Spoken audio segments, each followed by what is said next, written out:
Hello, greetings everyone, and welcome to United States of Africa. Today we are hosting West Papua Conference, and we are marking 58 years after the New York Agreement that was signed, the colonial agreement that led to the colonization of West Papua. And we have amazing speakers from all over the world who have come to shed light on what is happening in West Papua. It has become very clear that West Papuans want independence, and this is the only way that the indigenous people can have their say and determine their destiny as a people. As you know, is that Global Pan Africanism Network has been the front line to advocate for the indigenous people, and we have been working on Africa for West Papua campaign for the last 2 years. I will ask our speakers to introduce themselves. We can start with Louisa. You can briefly introduce yourself.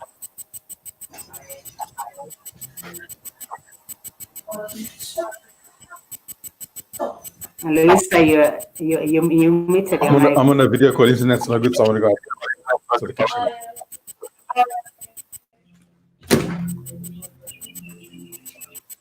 Can you start with Brother Raki? Just briefly introduce yourself. Yes, thank you, Daniel, and all the other speakers who joined in this early morning from the Pacific. So, my name is Raki, and I got the honor to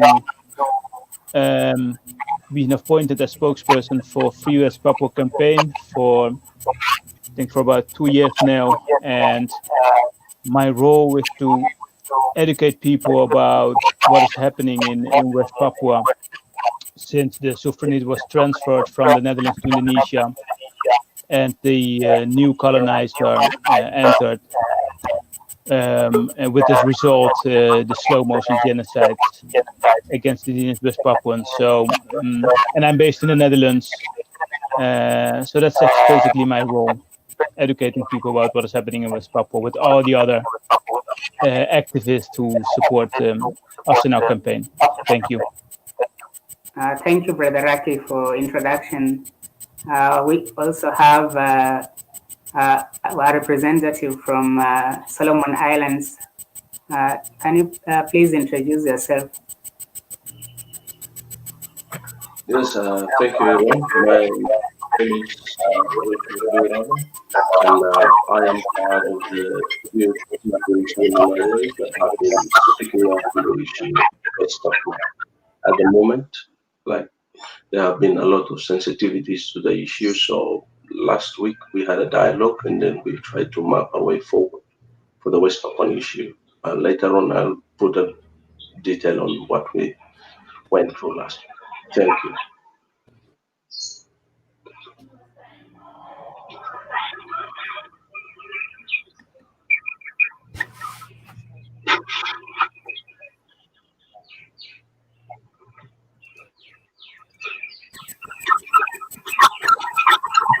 Let us get some introduction from Honorable Raf from Vanuatu.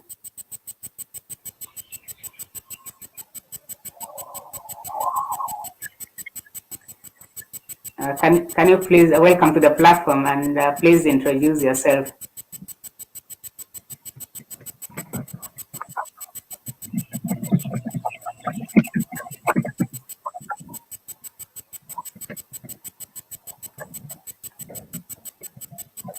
Can everyone hear me? I think we have some technical difficulties. Let us go to Louisa. Briefly introduce yourself so that we can move forward. Bula Vinaka. So I'm Ms. Pilau. We are the Young Salwada Pacific Movement. We look after issues of self-determination here. It's a young people's movement. We use non-violent approach to self-determination. and West Papua has always been part of our core issue.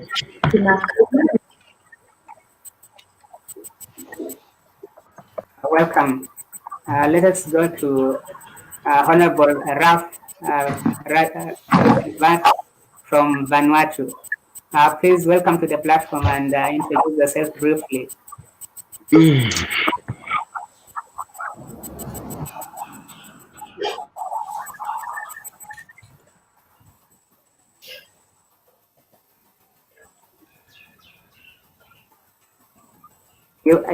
You can't hear me. Let us have introduction from Sister Fanny.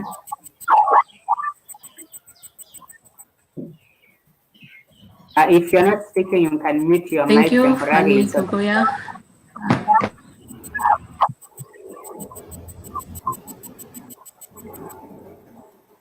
Yes, let us move to the next person.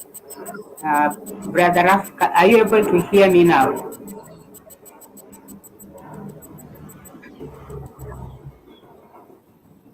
I think we are having some network problem.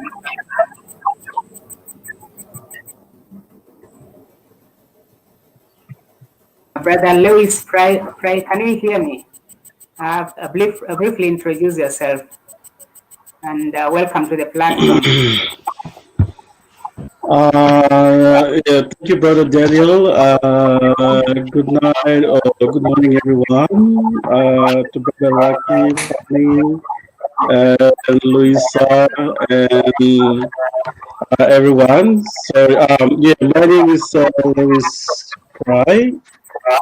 I represent the organization OPM, TPNPB, and basically, I will talk a little bit about the special autonomy itself, but maybe I will give the opportunity to Ralph. Maybe he can speak, and then I can come in later.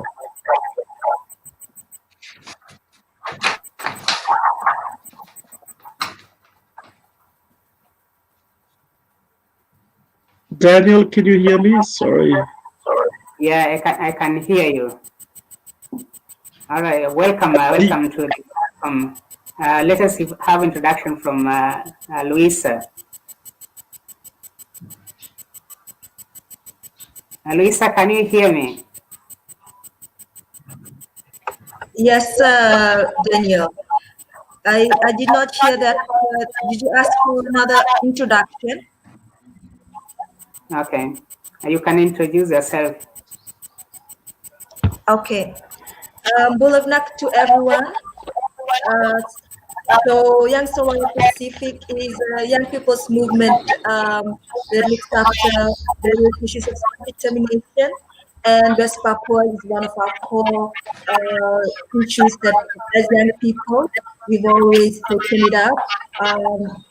We use non-violent approaches to addressing West Papua's self-determination, and we're very happy to be part of this panel. Naka. You're welcome. So let us start with Brother Raki. You can make a presentation. You have 10 minutes to make a presentation of what is happening in West Papua and what this day means to you, the 58 years of New York Agreement.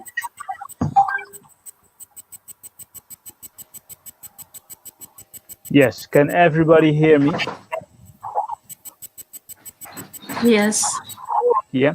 Okay. Thank you, Daniel, and brothers and sisters for all your kind introductions. It's really a pleasure to be on this amazing panel.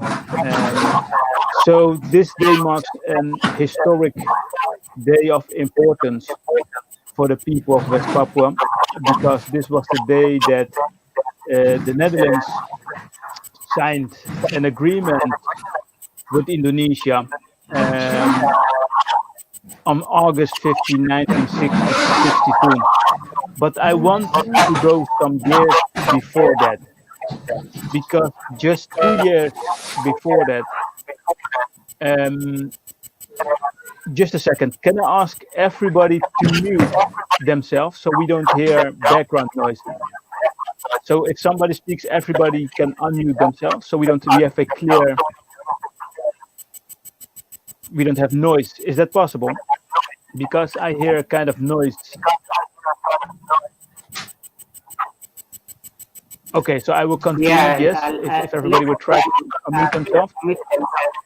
So I will forward my story. So I want to go 2 years before the agreement between the Netherlands and Indonesia, which we know as the New York Agreement on August 15, 1962. But the years before, it was very clear that the Kingdom of the Netherlands prepared the independence for the people of West Papua. And I want to underline this because this is exactly the history which we are lobbying this year and the coming years within the Dutch Parliament, because there was an agreement which was under a royal agreement on the Queen of the Netherlands at that time, Her Excellency Queen Juliana, which promised the independence to the people of West Papua. And she said in a Queen speech, "May this road be short." So it is very clear that the right to self-determination was there for the people of West Papua. And it was prepared by an official installation of the New Guinea Council on April 5th, 2 years before, with the installation of the Papuan Voluntary Corps, let's say the West Papuan Army, in the early 50s, and with the handover of the Morning Star flag. So it was all clear that the Netherlands was ready to transfer the sovereignty. We got our own government, we got our own military forces, we got the national flag. We were ready to govern our own country until the UN, with the United States in front, pressured the Netherlands to force West Papua to be part of Indonesia without the consultation of the indigenous West Papuans. So this is already a circumstance where you can see this is wrong. Everything could go wrong, went go wrong. And those who pay the price were the people of West Papua. So what happened on August 15, which we remember today, was an illegal transfer of the sovereignty from West Papua, from the sovereignty from former Dutch New Guinea to the Indonesia we know today. So this is an illegal act because there were no indigenous West Papuans consulted on that agreement. And this was the agreement which decided about their future. So that is the root causes of all the misery we see today.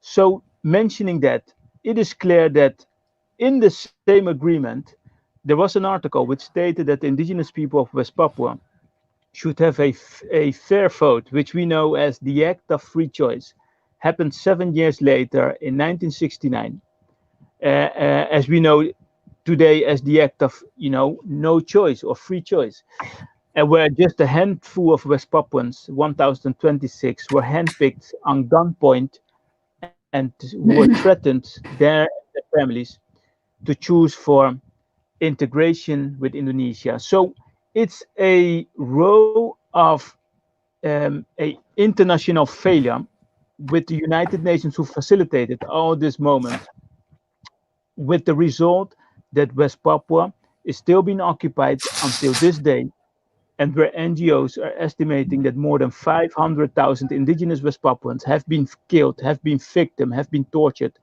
under the new colonial rule of Indonesia. So our struggle is legitimate.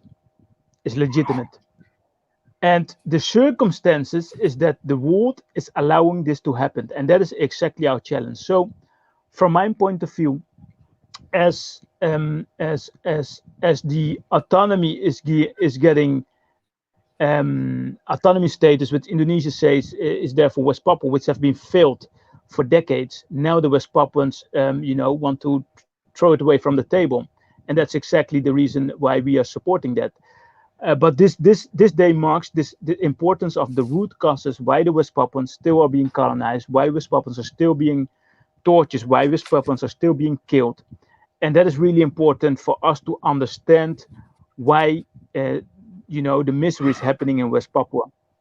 And that is exactly why I'm very enthusiastic about the panel we have today, where we can discuss. And I'm really optimistic because I see the awareness growing in the Netherlands, but especially in the Pacific region, in the African continent, in the Pan Africanism movement, and in Europe. So I'm really optimistic that there's a momentum of hope, of inspiration, and that the right of self-determination, which was highlighted by the Queen of the Netherlands, by the government at that time. So it's not something they can hide away. We know that that right belongs to the people of West Papua, and we're going to make sure that August 15 will be going to Rissenbroek as an international fraud.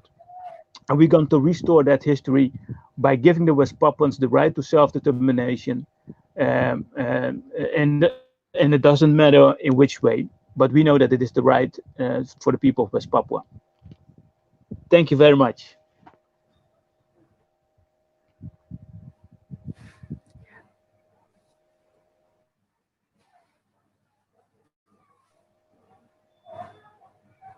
You're muted. I think you're muted.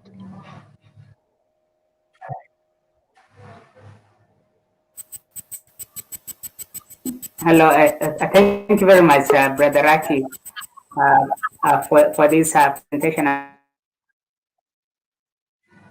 West Papua. I would like to know if you have contacted the United Nations and if they have taken any measure to ensure that the issue of self-determination of West Papua is addressed and their systematic and gross human rights abuses is also addressed. Has the United Nations addressed the humanitarian abuses happening in West Papua at the moment? Was that a question for me, Daniel? Yeah, it's a question. Yeah, I think, what we have seen last year is that the Office of the UN Human Rights Commissioner for West Papua have highlighted her concerns about the human rights violations occurring in West Papua. We have seen reports of Amnesty International with a title, Killing with Impunity in West Papua. So I think the eyes are on West Papua, but Indonesia still not allowing a UN human rights fact-finding mission to West Papua, which was called by the entire Pacific Island Forum during the last meeting in 2019, and they've called unanimously for a UN human rights fact-finding mission to West Papua by the end of the next Pacific Island Forum, which couldn't go on because of the corona, but also the 79 ACP Pacific, state parties who are calling on the same statement that they want a UN human rights fact-finding mission to West Papua this year, and Indonesia is still blocking it. So they have something to hide, and we know what it is. It's the genocide which is happening under their watchful eye. That's very sad.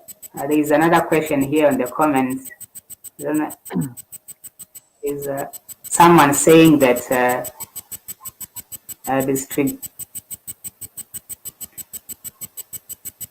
distribution of Papua Special Autonomy funds must be improved by referring to the design of distribution of funds for development in West Papua. There is someone who's making a comment. I think that person is from Indonesia. Do you think that West Papuan issue is a matter of lack of development, or is a question of a country that is under colonialism? Yeah, I think, special autonomy will never solve the problems in West Papua. It's keeping the problem right there. And I think the problem is the colonized Indonesia, which is not allowing the West Papuans to, expressing their democratic rights, for example, to assemble or name it, and they're blocking it. So the problem is colonized Indonesia, and we don't need development. We are the richest province of Indonesia, and perhaps on the world, look at the inhabitants versus the mineral resources we have. Just the single world biggest gold mine is the big payer to Indonesia. West Papua is very eager. We just don't have the control of resources. So we put universities, we can build hospitals, we can build our own roads, we can build our entire nation, because that is what we want. And it is the problem is that Indonesia hijacked our right to nation that was prepared us in the early 60s. And this is the problem. And the only way to solve it, give back our independence. Absolutely, I agree with you. And when Indonesia was getting independence from the Dutch, they didn't go through a referendum. They just had an agreement, and they were set free. So why can't we have the same situation with West Papua? Because I know that West Papua was denied its right to be independent, and it also has a right to get independence in the same way that Indonesia got independence. What's your thoughts on that? Absolutely true. And it's strange, right, that Indonesia, who was self-colonized by the Dutch, who were marginalized, who were suppressed, who know how it feels to be oppressed, to be colonized, to be tortured, to be murdered, now doing exactly the same thing to the West Papuans. And this makes it, the credibility, this is like a schizophrenic state. They know how it is, they know how wrong it is, and still they're exactly doing the same the Dutch did to them. And I support the right to independence from the Dutch. And the same thing, nothing more, nothing less, we demand from Indonesia to allow, which is international law, which is our right to self-determination. Thank you very much for your contributions. We can get a presentation, 10 minutes presentation from Luisa, and then we have a new guest who has joined us, Oridek. He has just joined us. You can briefly introduce yourself so that people know who you are.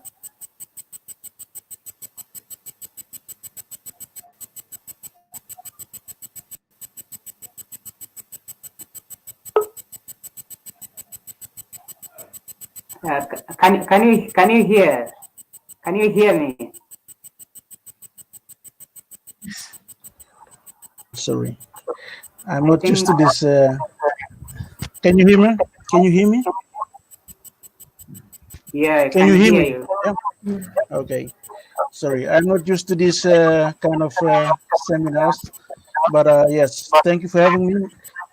My name is Ordekap, and I represent the United Liberation Movement in Europe. So it's great to join you guys online. Thank you very much for joining. We also have Ronnie who joined us. You can introduce yourself, Brother Ronnie. Yes. Good morning, all the way from here down south. In Australia. Also, good morning to Solomon Islands, Bulavinaka, to Fiji, Vanuatu, also Papua New Guinea, and good night to the rest of the world out in the Europe. Yes, Ronnie here from the. I'll talk about more on the Rise of the Morning Star, a movement that really looks more on the cultural revival and connecting the story of drum. We make reference to Tipa in Bahasa, Kundu in PNG, Warup in Torres Strait, but it's the drum that unites the people. So I'll discuss on that as well. Greetings and thank you. You're welcome. So let us have a presentation from Sister Fanny Kogoya.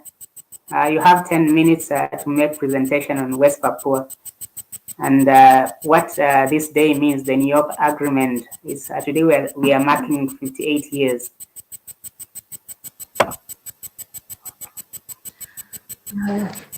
Good morning and good evening to you all. Warm greetings from Port Moresby, capital city of PNG. We mark 58 years international conspiration called New York Agreement today as Day of UN Betray West Papua. So my message to USA, Netherlands, and Indonesia. has obligation to conduct fair referendum so that people of Papua will freely decide their political future. We are now ready to run our own affairs as an independent state of West Papua. West Papua would be home of all living things. To our family in Pacific, West Papua is your future home. To Africa family around the world, we are the past and the future. So we African in West Papua still doing homework before sitting on the same level with you. To communities around the world, we have moral obligation to live in peace and harmony. I know we have great challenges, but I believe people civilized enough to save this planet Earth. This message I would like to say to this conference. Thank you.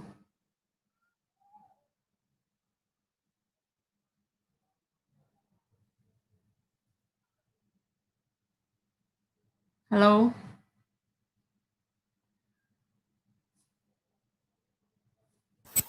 Thank you very much. I'd like to ask you, what are the challenges that women face in West Papua?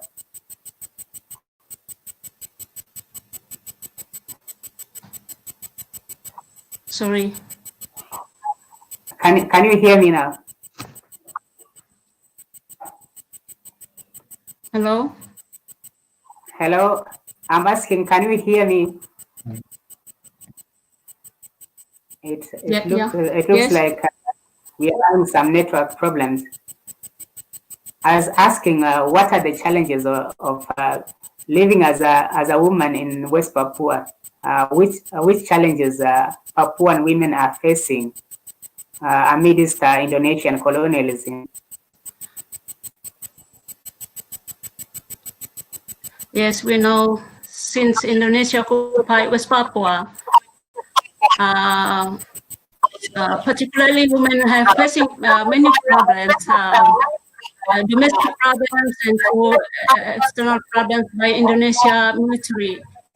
Like they rape and still raping until today, and many problems inside West Papua women's they facing today.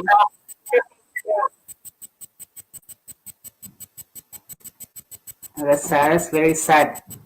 The United Nations need to take firm action to protect the rights of women in West Papua and also to protect the rights of indigenous people. And I believe that the only solution we have is independence. Let us have a presentation from Wilfred Liramo. You can make a presentation for 10 minutes.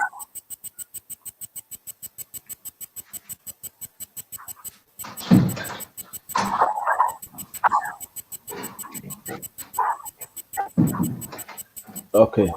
Hello, good morning, everyone. I hope all of you hear me clearly. I will be sharing. Yeah, I can hear you. I will be sharing the Solomon young people's view on the issue of special autonomy in West Papua. Because last week we did have a dialogue with some of the youths in Solomon Islands, and then we are trying to mapping out a professional way forward for the issue in West Papua, knowing that the issue is a very sensitive issue, and the West Papuans have rejected the possible extension of an autonomy. Yeah, so like the young people in Solomon Islands discuss the issue and look at different angles at which way it will be more helpful for our fellow West Papuans. And then we came out with our decisions that after studying and reading through most of the documents relating to autonomy and independence and the human rights issue, and we then go as far as discussing the West Papua or ULMWP request for membership in the Melanesian Spearhead Group, MSG. And then during our discussion, just to update all of you, West Papua or ULMWP made an application to be member of the MSG back in 2015. But then that application was deferred because there are legal issues or legal guidelines that need to be sorted out by MSG officials, and then later they can look through that. But that was on about pushing for membership. The issue of autonomy, our view on the autonomy is like we have been looking, knowing that it will come to an end next year. Actually, it's supposed to be 2026, but the funding will be next year. And then we have to look at all the issues surrounding that. We are saying that we will put it, the future of the autonomy in West Papua will be in the hands of West Papua. The choice will be theirs, but it depends entirely on which legislation or laws that we have in place, especially in West Papua and Indonesia. What are the legal mechanisms that are set on grounds that will guide the future of the autonomy? Because we are looking at what will happen if the autonomy was rejected, or what will happen if the autonomy was extended. That will depend. We cannot predict the outcome of what might happen, because the whole issue is very sensitive. And for the case of Solomon Islands, we care much about the human rights issue, human rights violation in West Papua, because it is an issue of humanity. So we are putting our balance on trying to understand and know what will be the best outcome for Papua on this issue. Because at the end of the day, both the Indonesian government and the West Papuan people want a win-win situation. And we even have a concern that sometimes whenever there are issues raised outside, we can somehow spark something happen inside. And we really do not want further escalation of violent activities or social disbehaviors, because at the end of the day, the future of West Papua is part of the Melanesian family. So that is our take on that. And just to update all of you, the youths in Solomon Islands have a strong stand for the West Papuan issue. Thank you.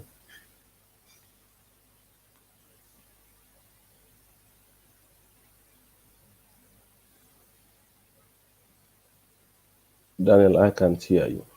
You are on mute. Hello, thank you very much for the presentation.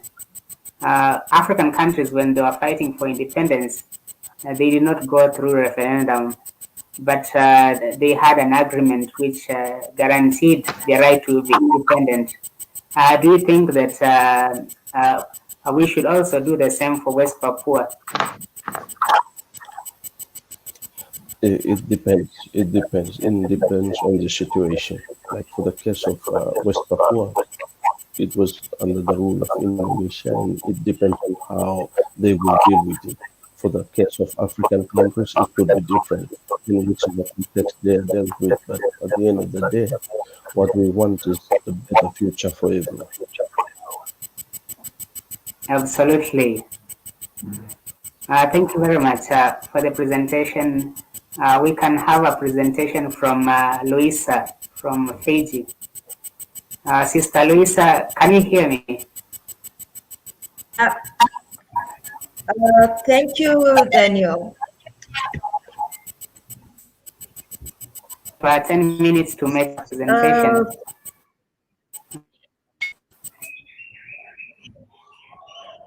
Okay, thank you, Daniel. So when we look back into the Pacific solidarity to West Papua's human rights and self-determination, we look back to the year 2000 when Nauru and Vanuatu were the first countries to ever support and raise the West Papuan issue in the United Nations Millennium Summit in New York. And in the year 2013, Vanuatu's former Prime Minister Moana highlighted the issue of West Papua at the United Nations General Assembly, and that's where he constantly he spoke on UN ignoring the West Papuan struggle for self-determination. In around the year 2014, this was a significant year for the Pacific because then we saw Vanuatu government facilitation of West Papua's factions. This also was a very important year for us because it saw a surge in support for the United Liberation Movement for West Papua by Pacific Island countries and and solidarity groups like the churches. You have individuals, CSO organization, youth groups, and women groups. This is to support West Papua's right to self-determination. Around the year 2015, at the United Nations General Assembly 70th session, this is where we found that the Prime Minister of Solomon Islands, Manasa Songobare, he called for the UN to address the Indonesian government's human rights violations against the ethnic Melanesian group of West Papua. Around the year 2016, we again saw that 7 Pacific Island countries, Seal Islands, Nauru, Palau, Solomon Islands, Tonga, Tuvalu, and Vanuatu, making statements on West Papua's Indonesia's human rights violations. From 2017 onwards to 2019, we then saw that the Indonesians' checkbook diplomacy heavily influenced our spaces, particularly Melanesian group, also the Pacific Island Forum. This is where we found that the Indonesians' checkbook diplomacy heavily influenced our spaces, and as a young people's movement, we've seen a rise in support, relearning the history of West Papua and the Pacific, and strengthening our solidarity groups, strengthening our support for the West Papuan, our West Papuan brothers and sisters. Regardless of the checkbook diplomacy, there is a constant support from the Pacific for West Papua's liberation. From us in regards to the special autonomy, this is like our brother from the Solomon Islands has stated, it is in the hands of West Papuan, and for us as solidarity group from the the Pacific, we support West Papua's path to liberation. Vinaka.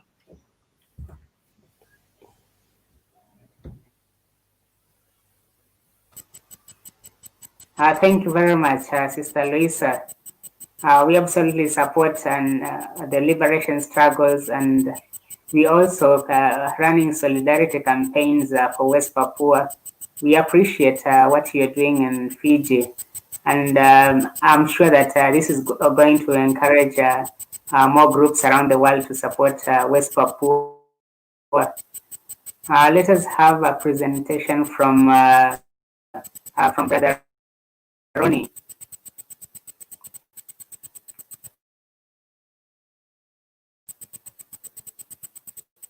Brother Ronnie, can you hear me? Hello, greetings. We can have a presentation from Brother Cry. Let us go on with Aaron platform.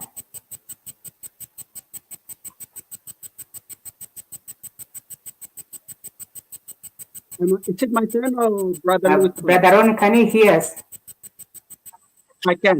Can you hear me? Yeah, I can hear you. You can now go on. You can make a presentation for 10 minutes on West Papua. Sure. Right, thank you very much. So I'll be speaking more around the movement that is happening within the region through music and how music through the sounds of Tifa. I just want to share this Tifa, if it can be visible. Okay. So for us, with the sounds of Tifa, it's our ancestral voice. It's the extension of the ancestral voice where it calls out for us to get together. And such discussion like this is important to be reminded of that connection with the land and the weapons that we use to, one, connect and amplify the voice of our ancestors. Through us, we kind of like use that voice to really call out to the regional brothers and sisters, as well as far going by connecting the roots of the common struggle as we faced. And in the context of West Papua, two things I just want to bring. West Papua, it's a matter of legal status, and it is also a matter of political status. So today marks an agreement that was done, brokered by the US to sell out, as well as a land grabbing, as well as a betrayal of that very two status that I mentioned. And so when we look within the UN framework, it is a matter of legal mechanism that really address this fundamental right to self-determination, or even the definition of that word itself. And also it is the political status by which Indonesia, the manner in which Indonesia came to occupy West Papua. When we look at that, of course, that connection with our land and the people is more significant. And such discussion like this is where we are reminded that when one or two drums you play, then it will create that sound. The harder you beat, the louder it becomes. So that's a metaphor I just wanted to talk within this moment, that we are all kind of like connected through that.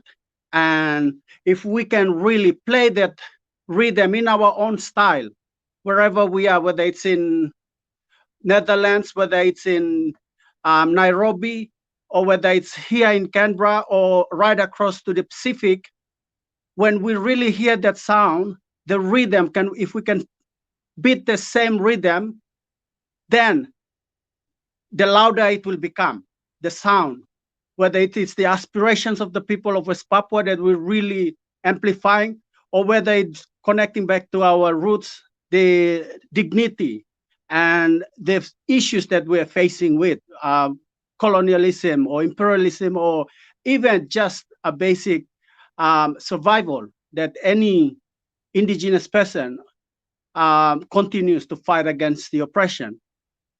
And so for me, the role of music through Rise of the Morning Star, we have really tried to connect and revive that connection with the land and the people. And we started off between the island of New Guinea, from Sorong, the western end, to Samarai, the eastern end. And so this is a movement that came out from the band of artists between Papua New Guinea and West Papua. And in 2016, we dropped a song called Sorong Samarai.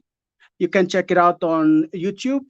And this word, Sorong Samarai, has also become a slogan for just many ordinary people in Papua New Guinea and West Papua, claiming the sovereignty, claiming their rights, that yes, we are one people, and we're fighting for that, one purpose and one mission.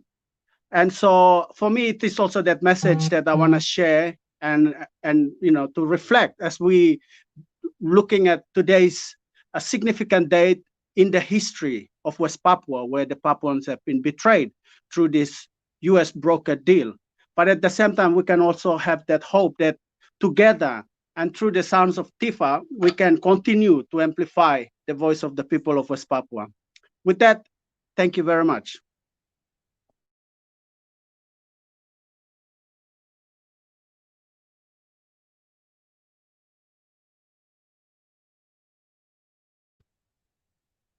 I can't hear you, Brother Daniel.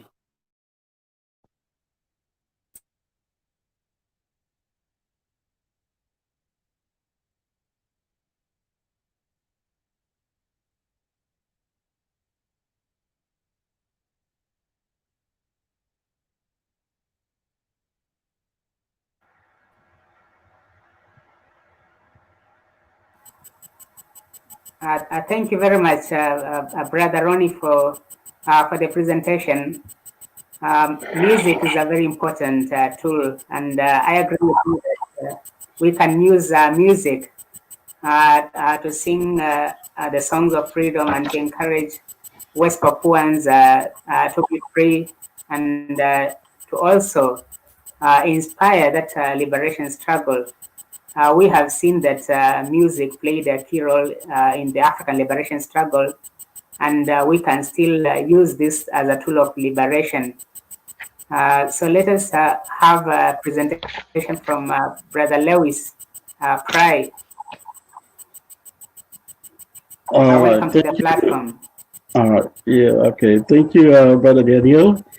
I'm just gonna briefly talk a little bit about the special autonomy in West Papua and how this special autonomy came about in West Papua was because of the growing demands for independence. After the downfall of President Suharto and the demands for growing demands throughout Indonesia, and then the reformation process, and that's how the Indonesian government decided that they would introduce the special autonomy in West Papua, hopefully to you know, appease, you know, to make the Papuans happy, and you know, so that, you know, they won't think about, you know, getting its independence. But in reality, that was not what the Papuans want. What we wanted was independence to run our own country. So the special autonomy is actually, well, it was introduced in 2001. It's called Special Autonomy Law number 21 of 2001.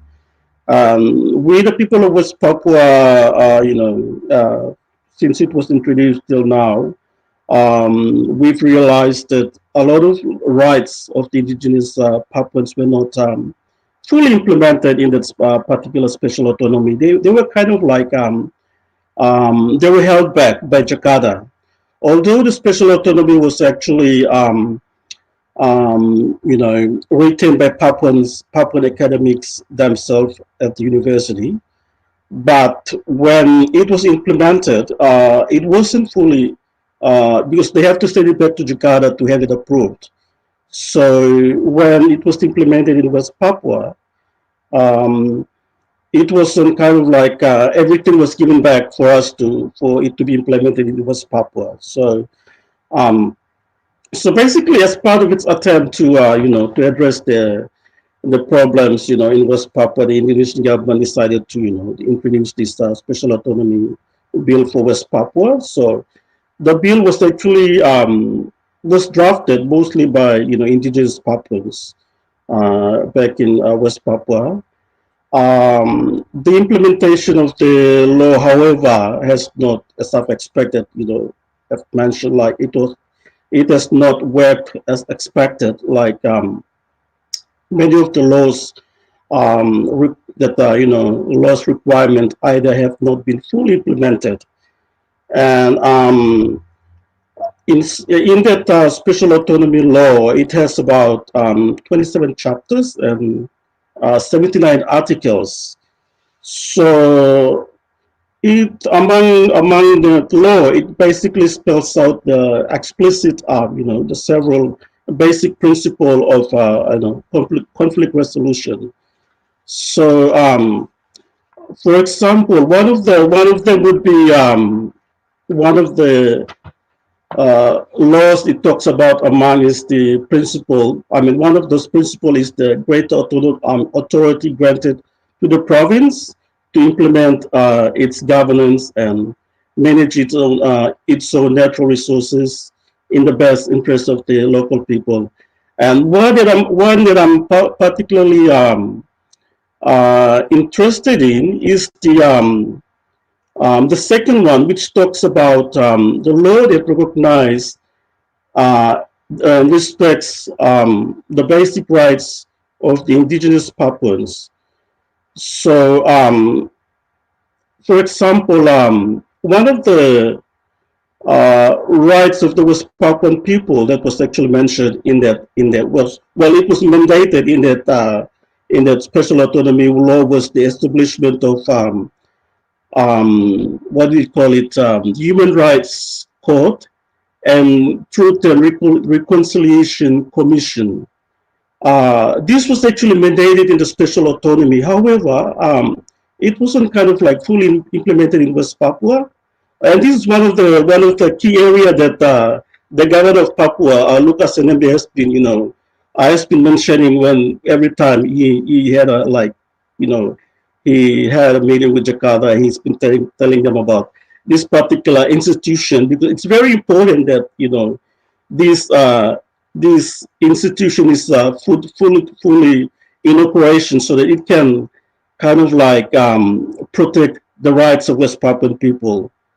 So, and not only that, but so many rights of the West Papuan people that I actually mentioned in the special autonomy law wasn't implemented.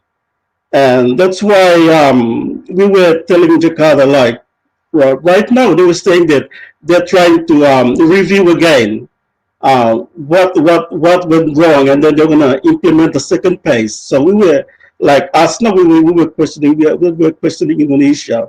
Why didn't they review the law when it was in 2010 or something?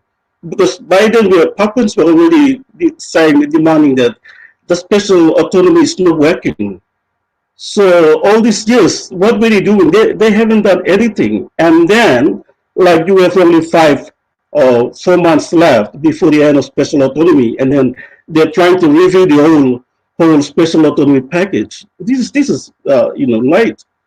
So right now in West Papua, we have about I think about 35 stakeholders inside West Papua. They want the Indonesian government to sit down with them and to listen to the aspirations of the West Papuan people, what the people want, not what the elites in Jakarta or in Papua wants. It has to be the people down the bottom of the chain, like the grassroots. So, and also the other institution the other issue that I'm very also I would like to mention about is uh, in West Papua we have what they call it, MRP, or Majelis Rakyat Papua. It's a Papuan House of Representative Papuan People Assembly. So it's a legislative institution. So what happened was, when this body was kind of like a first one to be implemented throughout Indonesia after they decided to introduce special autonomy. So MLP, or the Majelis Rakyat Papua, or the West Papua, the People's Assembly, which was introduced in West Papua to implement the special autonomy. What happened was, this particular body, because they are the ones that they will go down and listen to the aspirations of the West Papuan people and then report back to Jakarta. But in fact, this institution, Papuan People's Assembly, or Majelis Rakyat Papua, they're not functioning as they used to. Indonesian government has been so suspicious about what they're doing. So what they did was Indonesian government decided to introduce another body that MLP would come under, so that they would kind of like scrutinize what they're doing. So in reality, like the Majelis Rakyat Papua, or the Papuan House of People's Assembly, they're not doing their job as they're mandated to do. So they have been kind of like dictated. They're being dictated and being like sort of intimidated, I would say.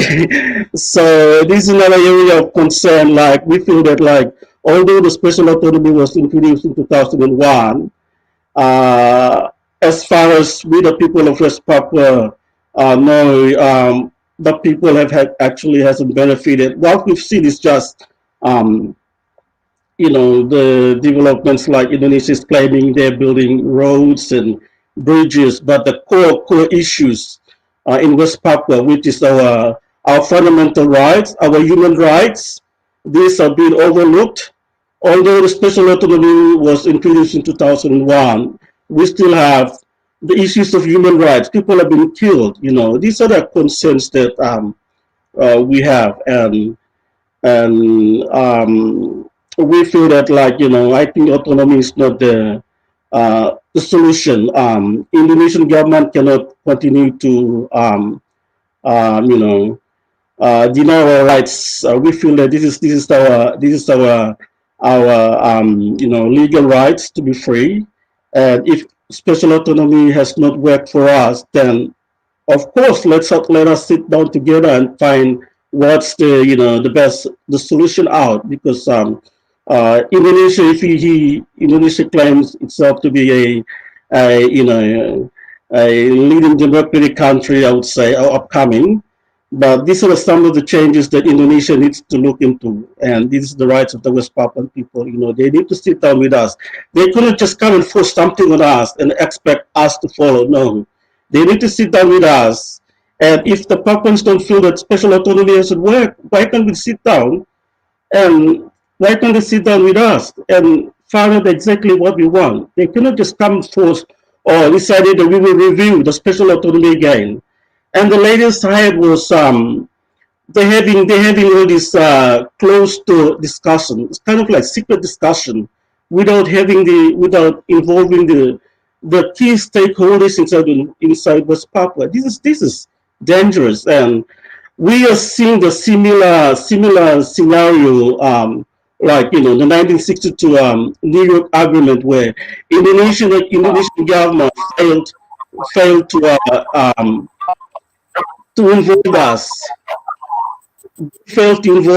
engage the people of West Papua. So we feel that we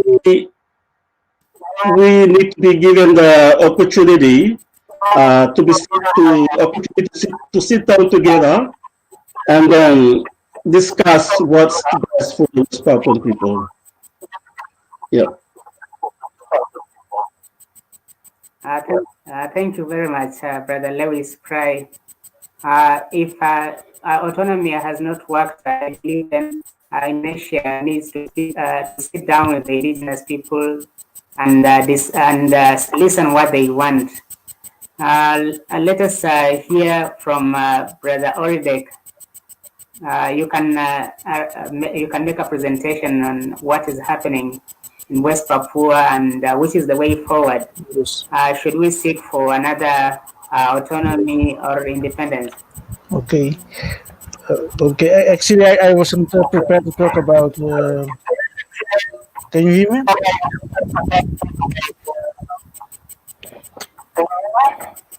Actually, I can. I wasn't prepared to talk about the Indonesian special autonomy, but I can only tell you that it was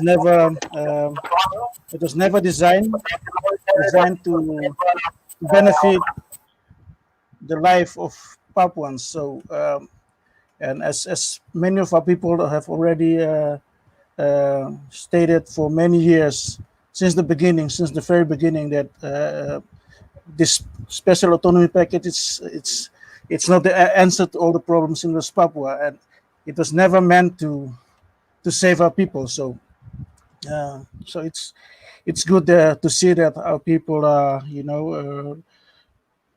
raising the voice, and we see reports about our people having small gatherings, and they're prepared to go to the streets to this special Indonesian autonomy package.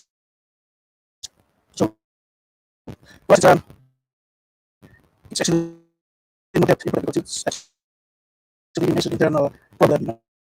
So that's Indonesian solution for the Papuan for the West Papua issue. But when we talk about Indonesian special autonomy, we also recognize the root case of all the problems in West Papua. And it started when the Indonesian government, the Dutch government, designed new agreement without any involvement from Papuans. So that's the beginning of all the problems in West Papua. And actually, I had written down some dates of importance. When you talk about new agreement, go back to the very beginning of the Indonesian government, when the Indonesian people, they proclaimed independence. West Papua was never part of this Indonesian proclamation. Actually, the coordinator of Asia, Mr. Muhammad Hatta, he already said that West Papua is not part of the Indonesian family. So we were from the beginning not part of this Indonesian state, and that's why the Dutch government, when they recognized the Indonesian independence in 1949, they excluded West Papua. But that was the beginning of the clash between Indonesia and the Netherlands. A dispute between colonial powers. Indonesia wasn't a colonial power, but it was becoming a new colonial power. So it started since 1999. But we had, as people, we had some good hopes. When the United Nations, they passed the resolution number 1514. Hello, I think we have some technical difficulties. Independence to colonial people. We have some network problems. Hello? Can you hear me? Now, yeah, I can hear you now. You can go on. Yep. Okay. Okay. Thank you.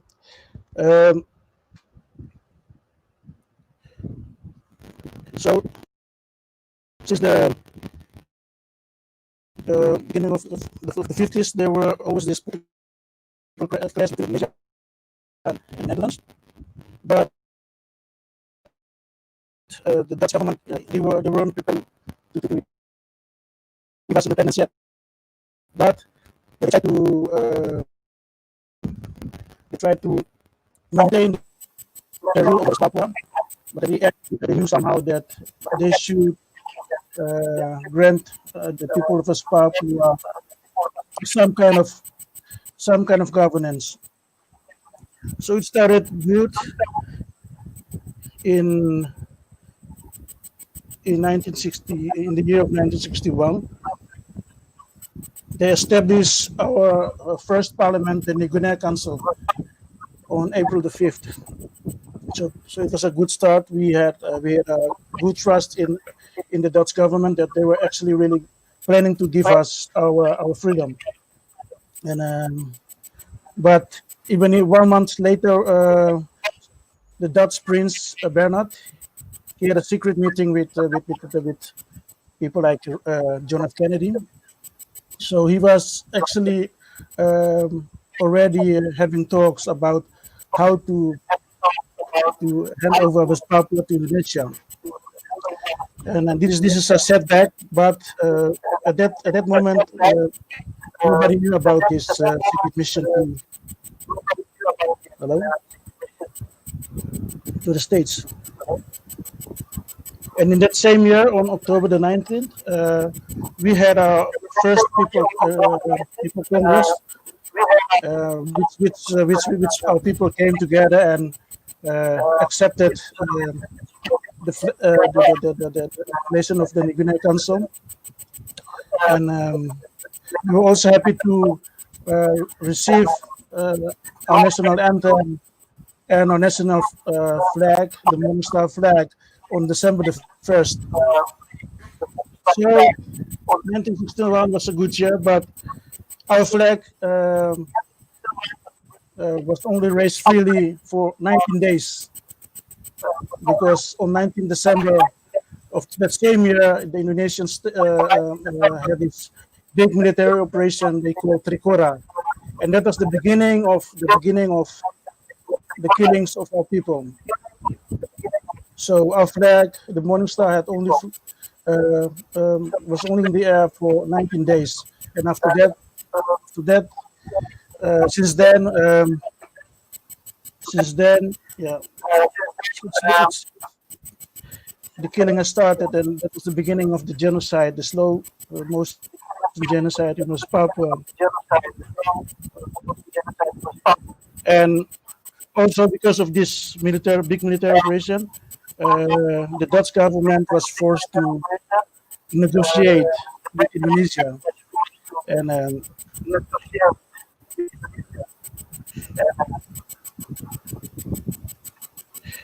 they had 2 weeks of negotiation in the States, and after 2 weeks,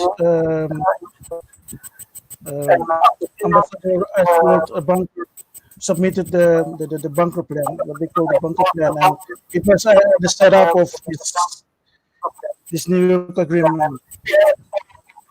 So our people were never involved from the very beginning, even when the Dutch government already has installed the New Guinea Council.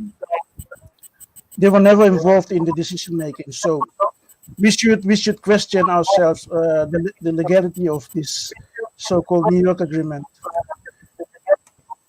But I'm not a lawyer, so I think at some point when our case will be raised in certain fora, we should question the legality of the New York Agreement.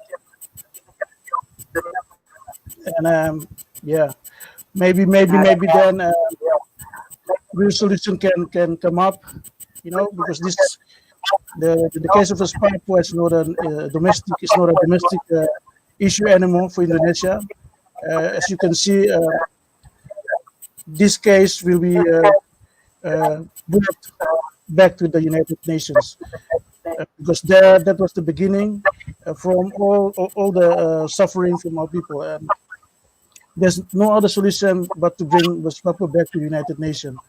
And if Indonesia is willing to save their own people, to save their own economy, they should release West Papua from their colonial rule. And maybe they can have a chance to exist as a nation. But as long as Indonesia is willing to sacrifice all its fundings to buy support in the Pacific or in Africa, Caribbean, or Latin America, it will be a very expensive endeavor to maintain the rule of West Papua. So West Papua will be free, and you can see that our support is growing not only in Melanesia, not only in the Pacific, but we have many friends in Africa, we have many friends in the Caribbean and the States, and this is just a matter of time that our case will be brought back to the United Nations, and that should be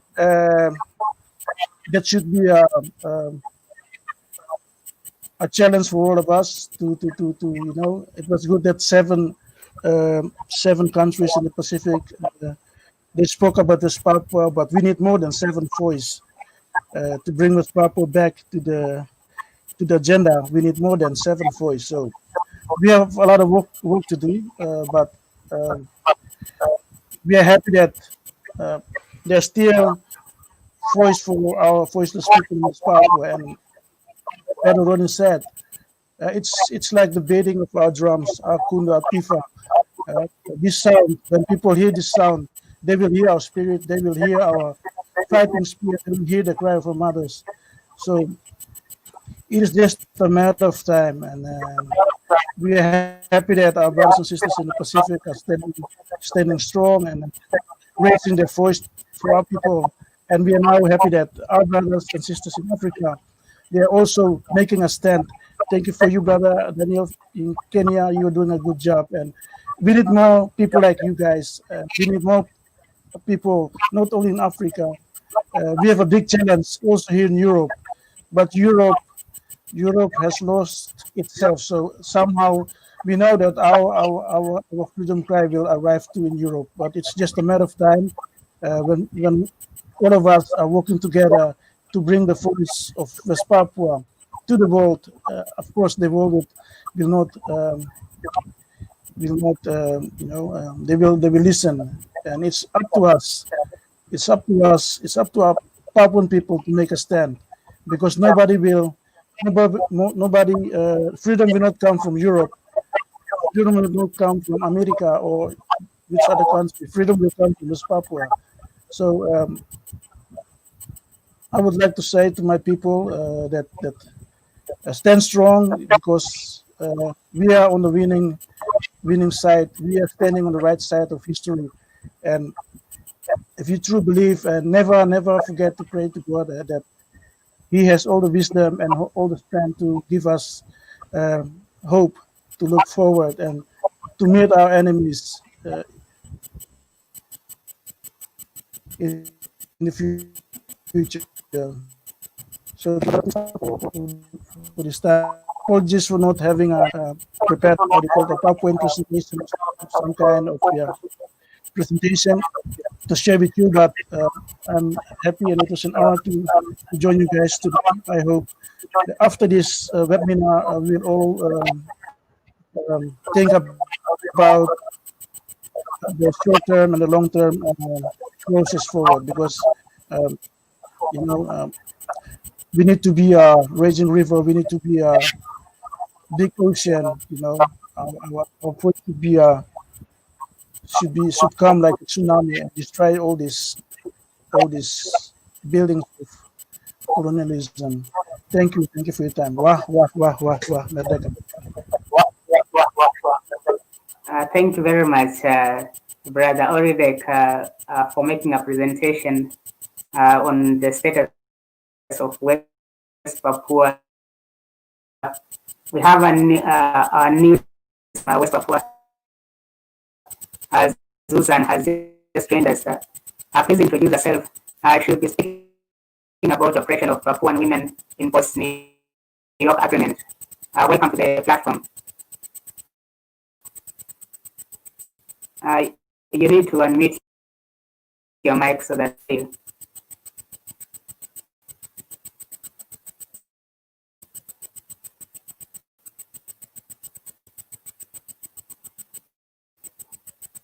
You need to unmute your mic.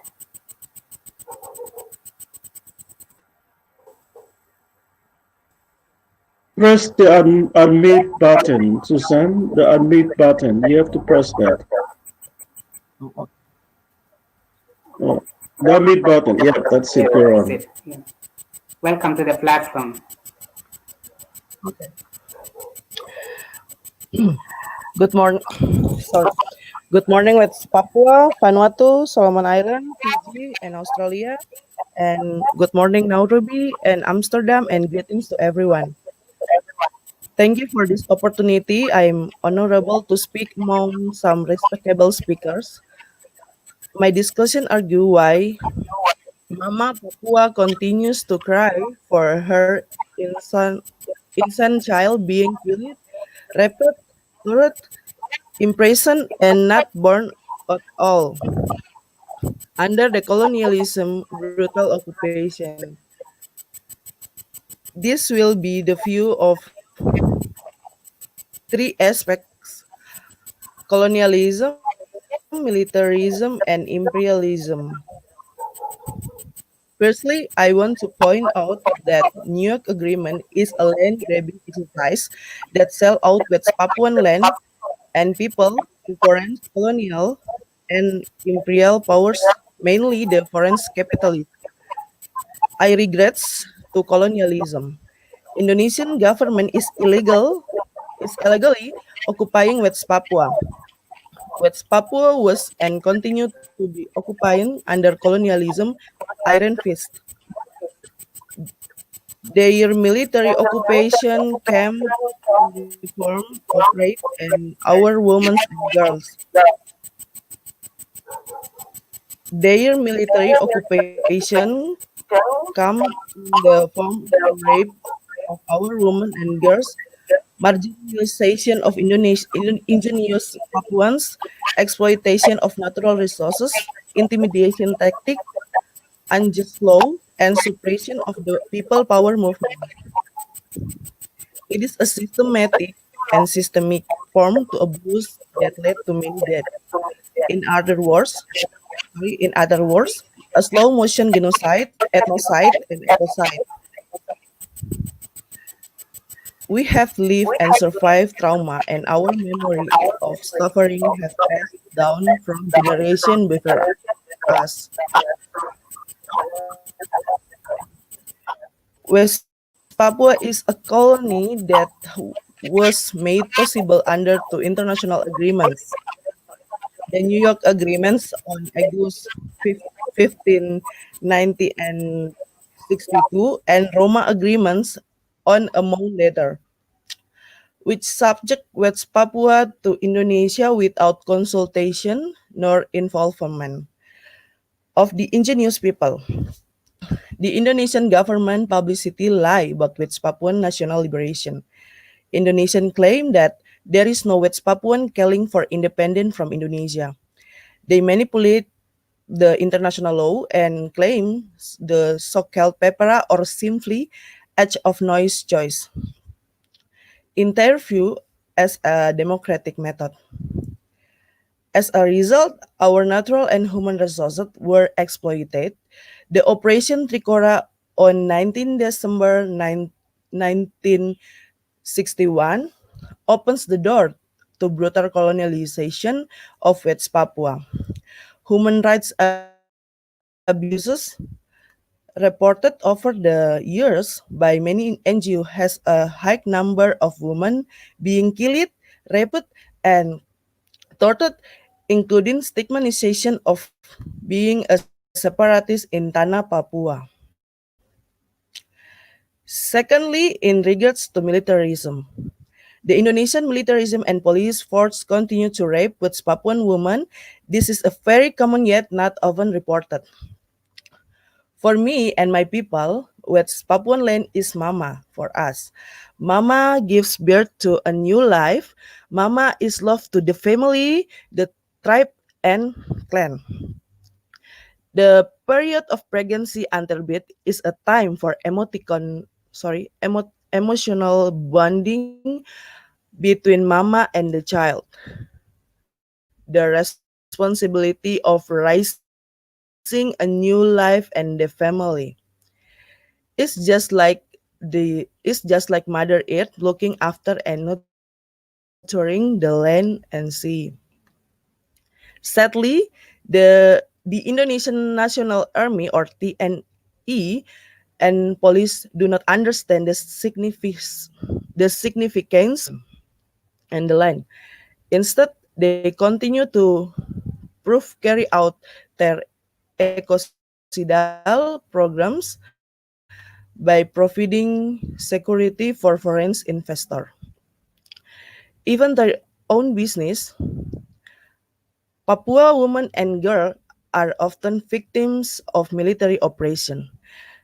Research John in 2010 paper argued that the violence by Indonesian military force against the Papuan population is very heinous.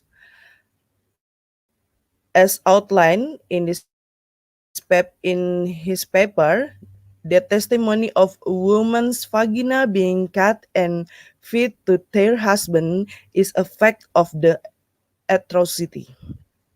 It is indeed degrading indignity of its Papuan woman. I'm angry as a Papuan woman of this inhuman acts carried out by Indonesian military. So you can imagine no woman should go through this experience in the 21st century, but it's happening in West Papua. Thirdly, in regards to imperialism, foreign investors from imperial powers such as United States and United Kingdom, even China's geostrategic influence and Australia's neo-imperialist power in the Pacific has made ingenious people vulnerable. Imperialist power in the Pacific has made ingenious people vulnerable. However, we continue to remain resilient and resistant to resolution within our customary law and international law for our self-determination. While Indonesia, a non-governmental organization, in 2016 till 2017, detected that 48,600 hectares of forest being cleared to the oil palm plantation and mining. In 2014, the government of Indonesia released that 3 million hectares of land in Merauke for paddy fields. This is a part of Merauke Integrated Food and Energy Estate or MIFE. In 1917, the seizure of land for the customary people of Kerom by PTPN2. A 10E or Indonesian National Army company runs business for oil palm development. And then in 1967, the contract of U.S. Freeport Koran, which was carried out by Suharto, allows one of the biggest resources extraction today. The contract was carried out unilaterally without involving the West Papuan people. A lot of the tax revenue from Freeport contribute to special autonomy funds. Currently, the mood in West Papua is to reject the volume 2 of the autonomy funds because there is nothing special about it. It has failed Papuans for almost 20 years. The autonomy only benefits Jakarta to continue and its colonial programs. And with the backing of military operation and expansion of economic interests of the imperial powers, in conclusion, the New York Agreement is simply a land grabbing of its Papuan people's rights to self-determination. It means Mama Papua continue to cry for her innocent child being killed, raped, and not born at all under the Indonesian brutal occupation. On this day, the 1962 United States brokered deal between the Netherlands and Indonesia, a sellout of West Papua. I want to finish off with Uncle Bob Marley, who once said, won't you help to sing this song of freedom? Because all I ever had redemption song. Thank you very much. Give back to Daniel. Thank you very much, sister. I'm very sad to hear what's happening to Papuan women in West Papua and also the Papuan people. It's very disheartening, and what is happening is something that we do not expect to see in the 21st century. And do you think that was the quest for self-determination of West Papua? They are benefiting from the natural resources that are being exploited because the United States has fronted itself as a human rights advocate and a world leader of democracy. But how comes that United States, we have not speaking about what's happening in West Papua, he's threatening countries like Venezuela, very peaceful countries that are working to be independent. What's your take on that?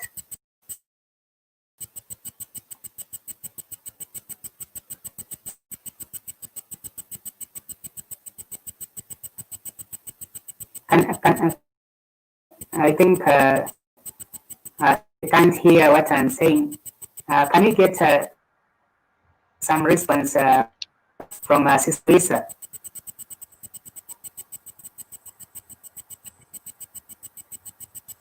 Sister Lisa, can you make a comment regarding the presentation that has been made? Or let us. Can you hear me?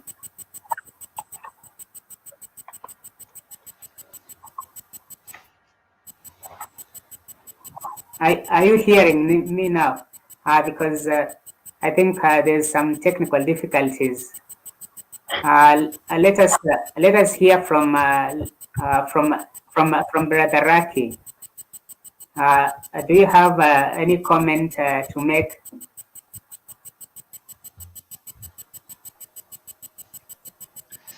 Thank you, Brother Daniel. A specific comment on what exactly, Brother Daniel?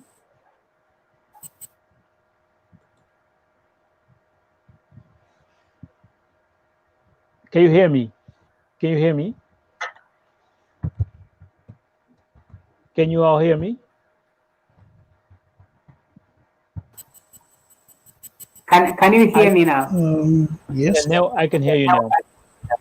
Okay, I was asking you to, if you can respond to the presentation that has just been made by Susan regarding the imperialism in West Papua and Indonesia using West Papua as a colonial project to extract natural resources.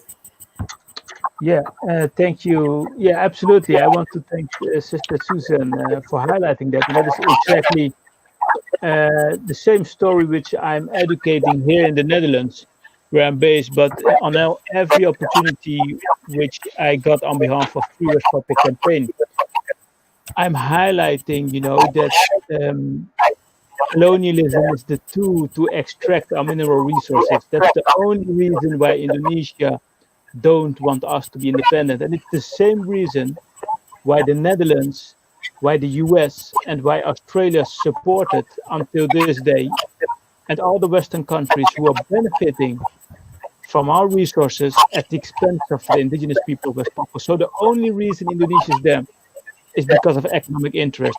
So this is a new form of colonialism and slavery at the expense of more than 500,000 indigenous West Papuan black lives. So what you see here, what I'm educating people here in the Netherlands, if you look at from the angle of the climate change discussion, if you look at the angle of Black Lives Matter, it is all happening in West Papua. And I'm pointing out that the root causes, which started with the colonialism from the Netherlands in the first place, if you look at the Indonesian archipelago, it's about economic interest from the Dutch perspective. And now they handed over to Indonesia as a new colonizer, but they're benefiting on a different way, which is from the corporations such as Unilever and the banks who are investing exactly for the same reason, which is making profit at the expense of Black indigenous West Papuans' life. And what we see here is an example of what we've seen in the continent of Africa, is what we see in the global South, where people are, starving from poverty and hunger at the expense of Western corporations. So it's the same system, which is exploiting resources from people in the global South. And West Papua is such a clear example. But the thing which gives me a lot of hope is the reason that Indonesia tried to keep this a secret since the moment they enter West Papua. They've banned all foreign media. But what we have seen the last 10 years, since the launch of Free West Papua campaign and other campaigns such as Rise of the Morning Star and the Young Soul Warriors, is that we are the voice. We became new media to show the world what they are hiding, which is a ecocide against our motherland, West Papua, which houses the second largest rainforest in the world, which is hiding a genocide against the indigenous West Papuans. So West Papua is the showcase of hope. When we want to solve climate change, with West Papua's second largest houses the second largest rainforest, we must pointing at the root causes, which is colonialism, which didn't end in West Papua, which is the right to self-determination, which was hijacked by Indonesia with support of the Netherlands, US, Australia, and the United Nations. And where the West Papuans faces racism, institutional racism on a daily basis, and where the West don't care about the 500,000 indigenous West Papuans on Australia's doorstep.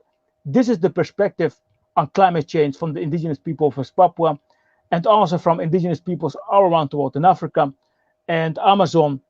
When we want to solve climate change, when we hit on the Black Lives Matters, it's about these kind of stories. And West Papua got it all. So when we solve these issues, we really can change, the problems we face in the world, whether it is Black Lives Matters, whether it is the climate change. We must hit the root causes, which is going back to colonialism, capitalism, and racism. And all these elements are in West Papua. And what gives me a lot of hope is the awareness in the Pacific region, is the awareness in Africa, and it's the awareness we are reaching here in the Netherlands and also in the Dutch Parliament. That gives me hope, where we can show that change is possible and every individual can make impact. And that is why I'm really glad with this panel. Thank you. Welcome, Brother Raki. Absolutely, there's no one who's just too small to make a change. I believe that the more we speak, if we look as if we are insignificant people, we can make the kind of change that the world needs to see. And today we are championing the quest for self-determination for indigenous people of West Papua. If you're just joining, this is the United States of Africa, and we are hosting West Papua Conference, and it's being broadcasted to our YouTube channel and also our Jeep and Twitter handle at Africa Republic. Let us hear from Sister Louisa. She can make up her own contributions regarding what other speakers have spoken. Welcome to the platform. Thank you. Just adding on to what the speakers have already mentioned, here in the Pacific, we see that the checkbook diplomacy is cross-cutting. You see it in the political dialogue, you see it in the economic developments in the Pacific. You also see it in the security apparatus, more trainings with military and the police. So these are some of the areas that the Indonesian governments have used to continue to keep the Pacific from speaking on West Papuans' right to self-determination. But with that also has come a huge resistance from the Pacific Island people, speaking heavily against Indonesia's checkbook diplomacy.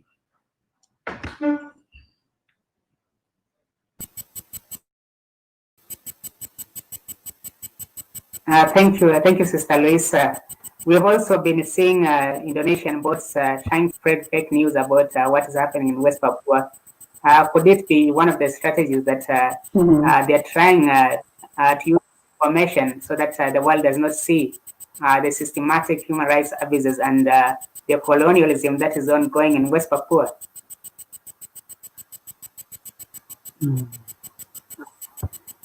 Let us hear. You know, it is we see that there is a huge trying to normalize and neutralize the human rights violations in West Papua. But together as solidarity groups, it is an issue that we have to continuously push in political spaces that regardless of the political stance, they need to still address the human rights violations, support West Papua's pathway to their freedom. Yes. Thank you very much, Sister Luisa. There is someone making a comment on YouTube. The person is saying special autonomy has been total failure. Independence is the only solution. Sister Kogoya, do you agree with the statement?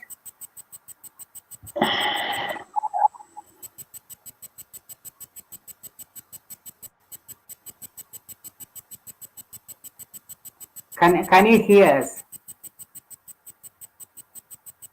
Let us hear from Sister Susan. There's a comment that has been made. Let me go through the comments.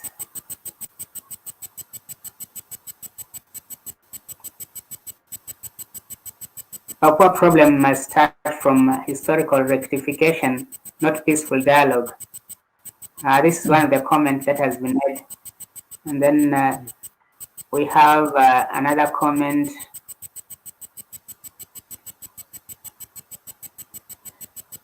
Independence is the only solution for West Papua. Sister Susan, can you make a comment regarding that?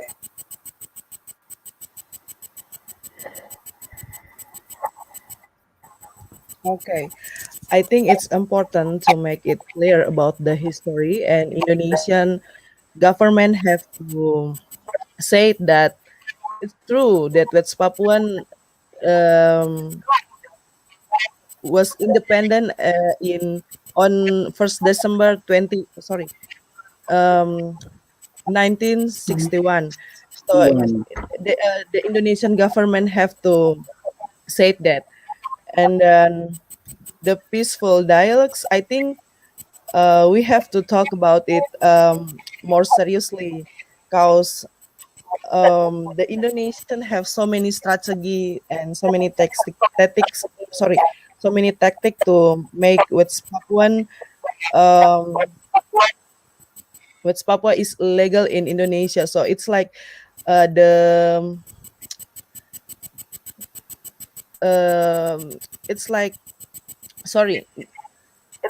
think Pepera is one of moment that Indonesian showed to international that West Papuan wants to join with Indonesian, and they do with dialogues and vote. It is Indonesian show to international, even in Pepera or free of charge. It's not like that. It's not peaceful dialects. There is no peaceful dialects. There is no peaceful vote. So I think we have to fix the history about West Papuan, and we also have to talk about what we have to do to continue the struggle to make Indonesians say that West Papuan is a nation in the world, and have to self-determination. I think like that, Daniel. Thank you. Thank you very much, Sister. I agree with you. Time has come for Indonesia to recognize West Papua as a republic, because it got its independence on 1st December 1961, and there is no reason why it should continue occupying West Papua.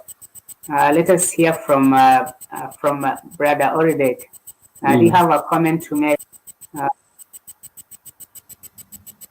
There's a comment here. Let me show the comment.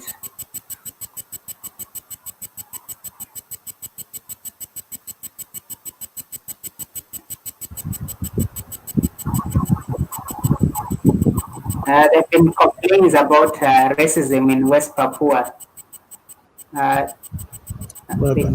There's also someone saying special autonomy is only a right banana strategy to keep the monkeys in West Papua clean. There have been in many protests, we have seen that Indonesian calling West Papuan monkeys.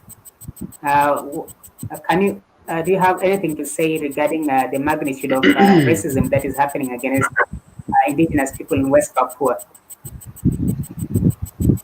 Like I said, the Indonesian special autonomy was never designed to save the Papuan people. It was their way to. It's just a delay tactic from the Indonesian government. And about the racism issue, it's nothing new. It's they've always seen Papuans. They've always seen our people as subhuman. So it's nothing new for us. Since they came into our country, since they came to our homeland, they treated us like animals. So it's nothing new for us. It's okay. As human. It's nothing new for us. That's what the Indonesian colonialism is all about. It's nothing new, and change will come. And somehow we already see it. The Indonesian people are opening their eyes. We see Indonesian people talking about solidarity for the Papuan people. We see Indonesian people calling for the release of prisoners. And since the Black Lives Matter is an issue globally, the Papuan Lives Matter is also rising in Indonesia. So big changes coming to Indonesia too, and we need the Indonesian people's solidarity, because they need to understand that what their government is doing is inhuman. If they are really talking about democracy, you need to respect our basic right to together and to assemble, our basic right to live free in our own land. And that's what democracy is all about. And I think Jakarta has a lot of things to learn from really democratic countries like Sweden, or where democracy is really there. But in Papua, there's no democracy, there's no freedom, there's no justice. So it's true. All we need is freedom. All we need is Bebas in the past, free from all this colonial rule and colonial oppression of our people in West Papua. Thank you. Thank you very much, Brother Oldek.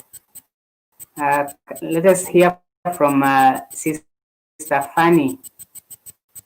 Do you have any comment to make regarding what other speakers have said?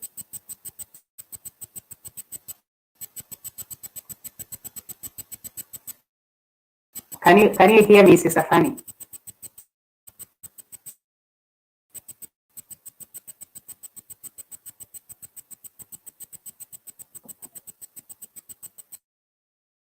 Let us get a comment from Brother Raki. I think we can't hear Sister Fanny. Yes. Okay, thank you, Brother Daniel, and all the amazing person. Go ahead, Fanny. Is that you? Sister Fanny, is that you? Go ahead.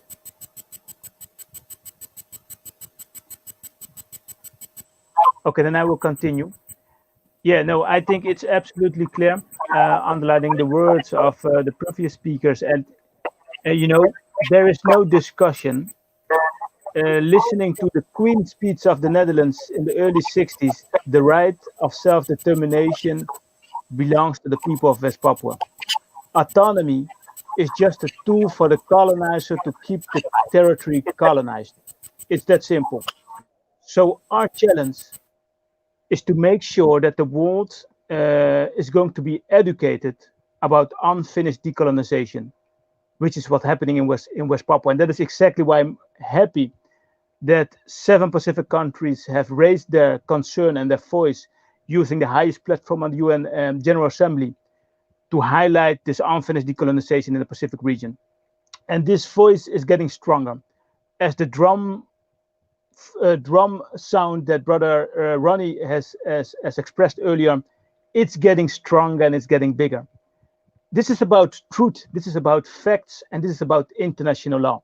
And it's all been hid and violated by Indonesia with the support of the Netherlands, Australia, the US, and the United Nations. And it's their moral responsibility. I know how sensitive it is for them, but for us, it's about the right to live. That Indonesia is not caring about West Papuans is very clear. The diplomats are being trained to play theater, to saying that, we care about the brothers and sisters, like His Excellency, Mr. Benny Wenda, the chair of the United Liberation Movement, said in an interview, is if they care about indigenous West Papuans, their so-called brothers and sisters, why are they killing them? 1/3 of our people have been killed the last 50 years. If they care about us, why are they destroying our ancient lands, destroying our identity? If they care about us, why don't we have a health system? Why don't they care about, equally? Why is there institutional racism? Why they do the call us monkeys? They don't care about us. They care about natural resources. So this is our answer to a Pacific region, to the world. If West Papua get the independence, we will take care better of our brothers and sisters in the entire Indonesian archipelago. We will take care better of the Pacific region, to our Pacific brothers and sisters, and even to Australia, and even to the world. We will take care of the second largest rainforest in the world. We have the solution to stop climate change. As an example, which is implemented at ULMWP, a green economy where the people will take care of their motherland, as Sister Susan said. We will take care of our ancestral land. This is the key. We're going to take care of our country, and with that, with the region, the people, and the entire planet. That is the hope I have, and this is the perspective we are educating all around the world. And we have to stop colonialism in West Papua and educate the people how we can solve everything. Thank you.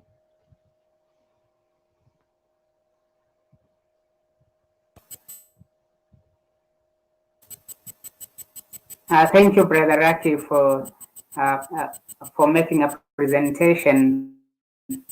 Absolutely, it is the time for West Papua to be free, and for the United Nations to bring the decolonization process.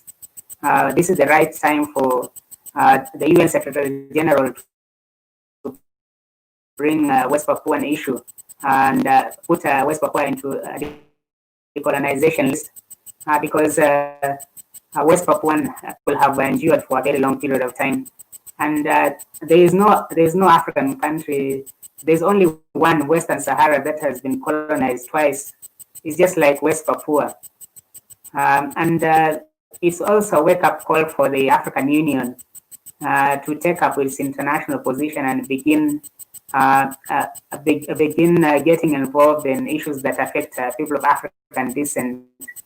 Benny Wenda said that West Papuans are people of African descent, and today people are seeing that if West Papuans come to Nairobi, you just see these are Africans. We cannot even distinguish who is the West Papuan and who is a Kenyan.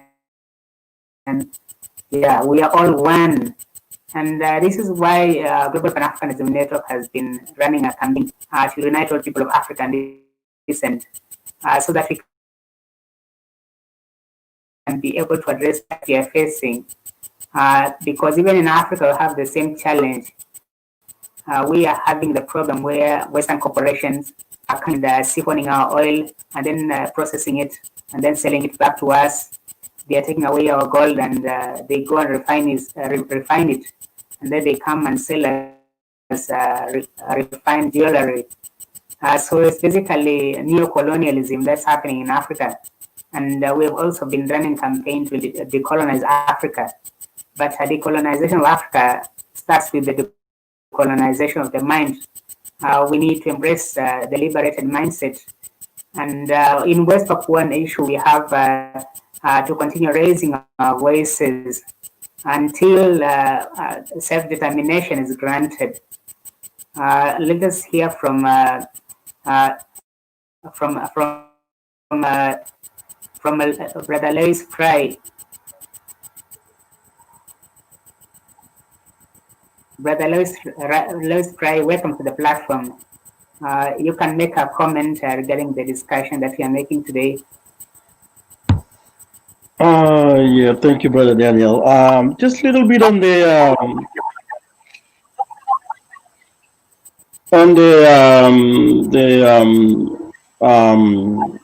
United Nations resolution.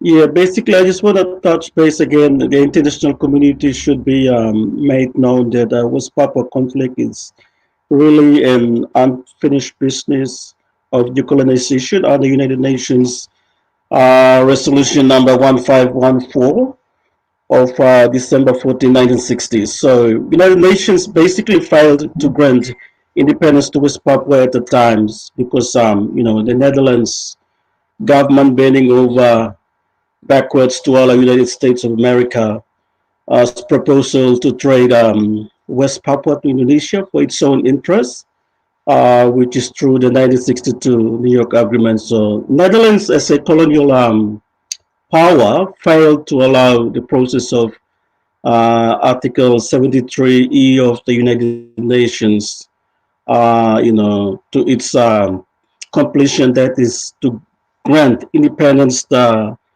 West Papua. So, and we see that the annual report to UN actually stopped in 1962 when West Papua was passed on to Indonesia through the UN under that agreement. So West Papua, I don't know, it's just my thoughts. I was thinking like West Papuans and the supporters of West Papuan struggle maybe therefore we cannot demand for a referendum in West Papua because that will be solely based on the 1963 agreement. Sorry, I'm just getting feedback there. So,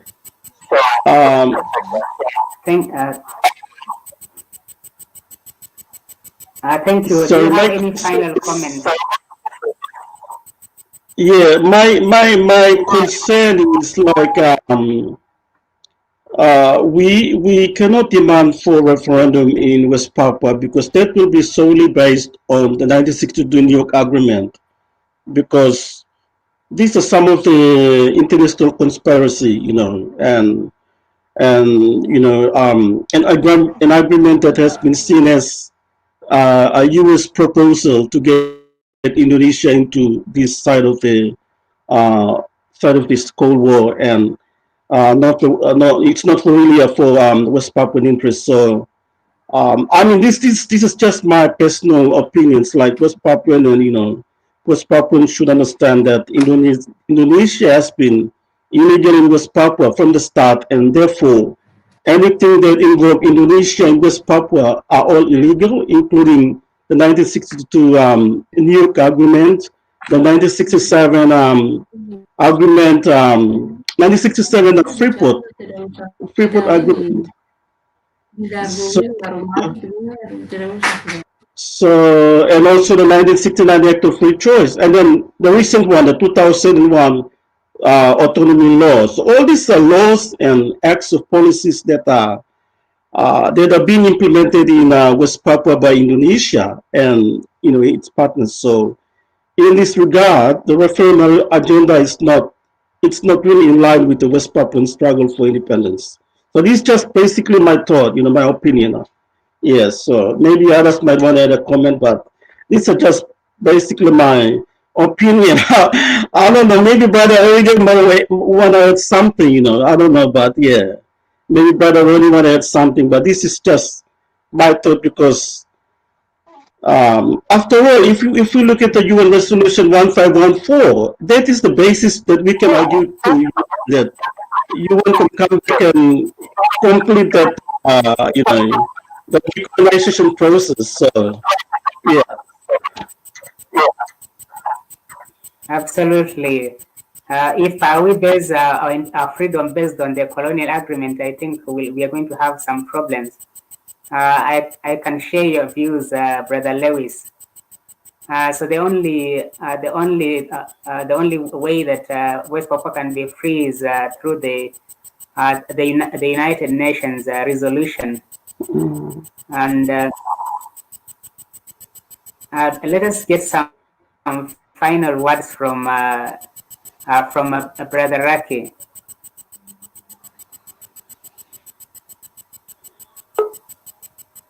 Yes, thank you, Brother Daniel. Was Brother Ronnie willing to say something? I saw a hand. Let me see. Otherwise, yes. Yeah, Brother Ronnie, can you answer? Thank you. Just to make some final remarks, but also respond at the same time. So at the moment, right now in West Papua, the mood on the ground is to reject the special autonomy law and call for a referendum. And this is this is happening through the people's petition. And the objective is to make a strong statement indicating to Jakarta that the 20 years of this special autonomy, the legal framework, what special autonomy aside, but I think Sister Susan have already indicated that nothing is special about this autonomy. And so what is the other alternative here? It's that the current legal framework cannot bring the aspirations of the people, the grievances, and therefore the calling is that everyone now, through the civil society organizations, the church leaders, the tribal council, the students, the women groups, and youth, we are seeing the momentum building throughout West Papua. So right now, it's about what is on the ground. Without smoke, we cannot, without fire, we cannot see the smoke. So everything that we are talking, we have to make reference to what is happening right now in West Papua. We can be theoretical about the mechanism, the legal mechanism at the international framework, but until then, all of our discussion have to reflect what is happening right now with the movement in West Papua. And today, even the various resistance organizations, solidarity organizations throughout West Papua and Indonesia are coming out to the streets to mark this day, and also a first anniversary of the anti-racism uprising that happened this time last year on the eve of Indonesia's National Day. And therefore, the calling is that special autonomy fails. What is our political bargaining? Despite what happened in the 60s to the 70s to the 80s, right now we are calling for that alternative, a public opinion on what the Papuans are wanting right now. It's that there needs to be a fair process by which the Papuans' voice can be heard again. And so this calling for referendum, it's not about looking within the UN legal framework, but it's about getting the numbers within the civil society, the indigenous Papuans, what they want. And so once we have a solid voice through this process, then that will give an indication of how many Papuans are right now calling. Because we can talk about Papuans, but not every Papuans right now, as we speak, are on the same page. Some are used by Jakarta to create distraction and to even push Jakarta's agenda. And this is where this current petition, the people's petition that is being now going around, it's already generated 42 organizations. And Sister Susan can speak more to this petition, but I just want to flag it here because this is where the current mood in West Papua and everyone's really galvanized through this petition. And sorry, I'm hearing some feedback. And therefore, a solidarity movement from Africa to Caribbean to the Pacific is how do we strengthen the solidarity, the capacity of what the West Papuans are now pushing in West Papua, and how could we strengthen that? So this would be a good opportunity right now for us to reflect and ask ourselves, how can we strengthen the solidarity with the West Papuans?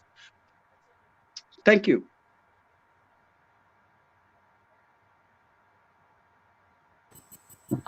Welcome, brother Ronnie. Let us hear from Sister Susan. What's the current mood in West Papua?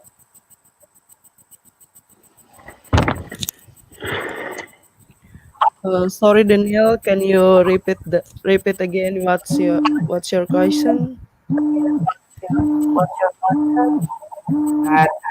Thank you very much, Sister Susan. I was asking you in regards to the liberation. Sorry, I can hear you. What's the current mood in West Papua? Can you hear me now?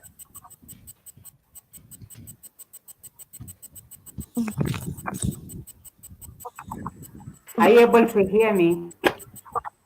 I think probably there is some network problem. Are you able to hear me now? Sister Susan? Yeah, I hear. Yeah, I hear. Okay, I hear you. I was asking you in regards to the liberation struggle. What's the current mood in West Papua right now? What are people saying?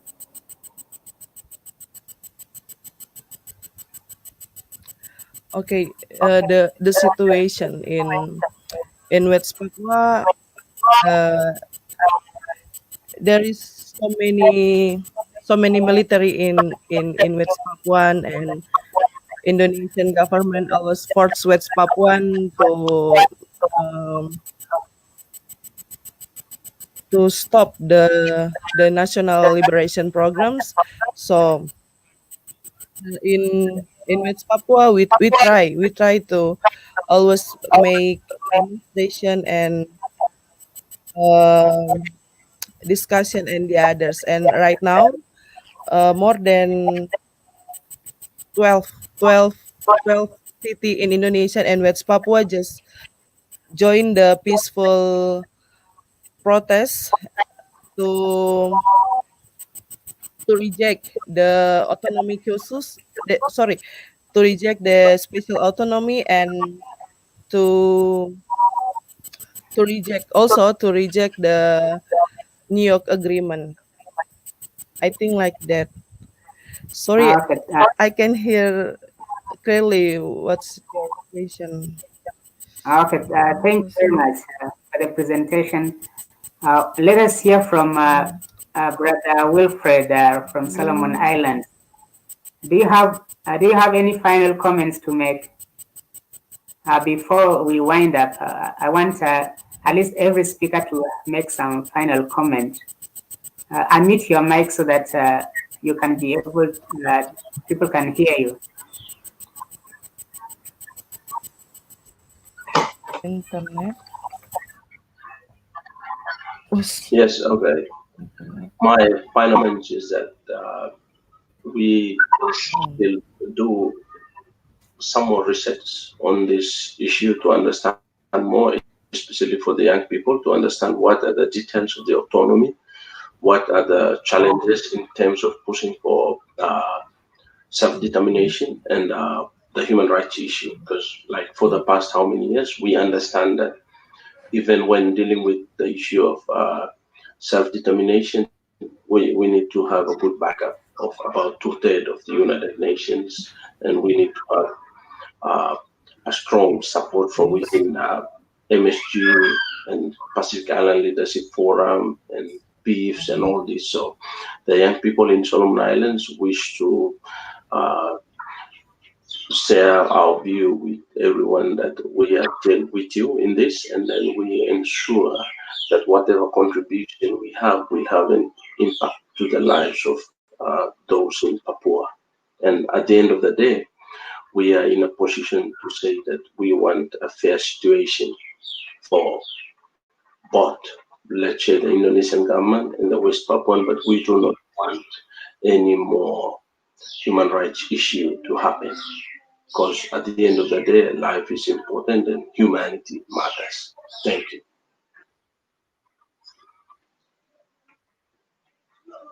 Thank you very much. Thank you very much, Brother Wilfred. Let us get some final comment from. Let us get some final comment from Brother Oridek. Thank you very much, Brother Wilfred.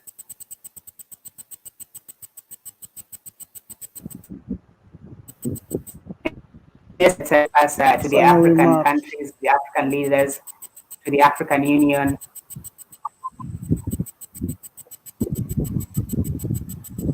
Okay, can you guys hear me? Yeah, I can hear you. Yes, I can hear you. All right. Okay. A message to Africa. Yes, we have always hope that our brothers from Africa will help us in this difficult time. Just last year we have achieved many supports from the ACP countries, including the African Union countries. So we very much hope that one day the African leaders will stand up, make a stand to save the Black people of West Papua and Indonesia. So I think that would be my my last remark, my closing remark today. And I hope you guys will always be inspired to tell the African people globally about what is really happening in West Papua, because Black lives really matters. Because and people need to know that the Black people in West Papua are now being killed every day, and we need all your support to save our Papuan lives. And when Papuan lives are saved, we will also make a true stand to Pacific, Africa, and the rest of the world. So thank you very much again for this opportunity, and let's work together to bring West Papua back to the United Nations, where the case belongs. Welcome, Brother Oridek. Absolutely, has a huge responsibility, and they are in a very good position. Now that Kenya was elected to the UN Security Council, it's important that it takes a leadership position to push this of West Papua so that the indigenous people can dance. And also the African Union, under the leadership of South African President Cyril, this is the time for the African Union to intervene on the issue, because the United Nations has been pulling this issue for a very long period of time, and we have not been seeing the kind of progress that we expected. I mean, each day we are waking up to new scenes of police and Papua.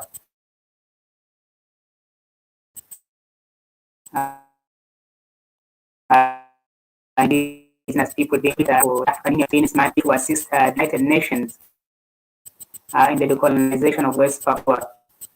Let's hear from Sister Colin.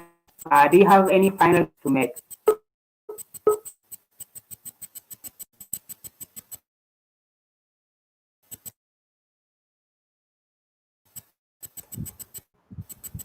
Sister Kogoya, can you hear me? I think she's having a network problem. Let us hear the final remarks from Sister Fanny. Can you hear us?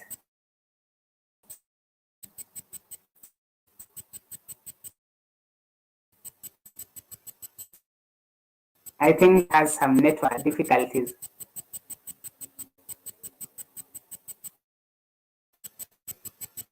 Let us get some closing remarks from Raki. Do you have any message to the African Union and also the African leaders?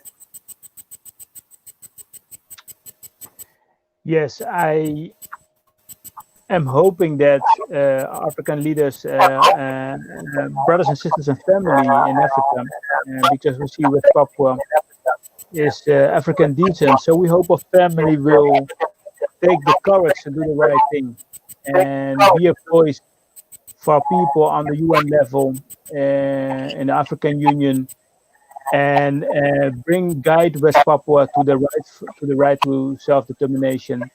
And some final remarks about why I'm hopeful is that we've seen that East Timor got the independence from Indonesia in 1999 because suddenly the geopolitical games changed. We've seen that 7 Pacific Island nation states find the force to speak up the last 2 years. We've seen that 79 countries within the African, Caribbean, and Pacific state parties have demanding UN human rights fact-finding to West Papua. We have seen that Indonesian brothers and sisters have stand up the recent months and last year to speak them out against the racism by the Indonesian government and created the hashtag Papuan Lives Matters. These are the changes we have realized in an occupied West Papua with no freedom, with very little resources, with a lot of military oppression. We have created all these changes in the last 10 years. So that gives me hope. Looking at the Pacific brothers and sisters standing up, brothers and sisters in Africa, the global Pan Africanism Network, and in Europe, we are seeing momentum building. So that gives me hope. And I encourage every individual who is watching to believe in the change we can create together. Thank you. And thank you for the panel members for their beautiful presentations. And Daniel and G-Pen for hosting this. Thank you. Thank you very much, Brother Raki. Sister Luisa, do you have any final remarks to make before we come to the end of the conference? Yes, from the Pacific Solidarity groups, we're still seeing what Ronnie and Raki has said in regards to strengthening solidarity in the Pacific. We stand together supporting West Papua's right to self-determination, and we hope that from here forward there is more collaboration and more work that we can do together. Vinaka.